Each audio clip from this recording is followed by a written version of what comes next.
लूंगा। अगर मुझे नमाज ही पढ़नी होती भाई साहब तो मैं जोहर की भी पढ़ सकता था, लेकिन मैंने सोचा बाजमात नमाज अदा करूंगा तो जुमा मिल जाएगा मुझे। अब मैं क्या करूं, मुझे नमाज छोड़ करके मजबूरन जाना पड़ेगा पेपर देने के लिए। इस तरीके से नहीं होता इमाम साहब। आपको अगर बयान करना है तो आप खाली वक्त में भी कर सकते हैं, जुमे के बाद में भी कर सकते हैं।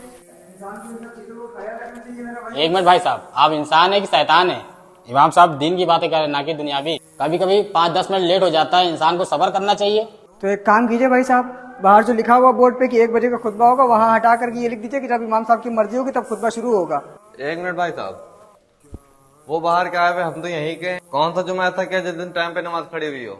ये भाई साहब कुछ गलत थोड़ी कह रहे हैं, और आप तो मस्जिद के जिम्मेदार है, आपको इस चीज का ख्याल रखना चाहिए। भाई साहब इमाम साहब को गलत मत समझिएगा, इसमें इमाम साहब की गलती नहीं है, ये मस्जिद की जिम्मेदारी ऐसे है कि उनको कह कह के बयान लंबा करवाते हैं।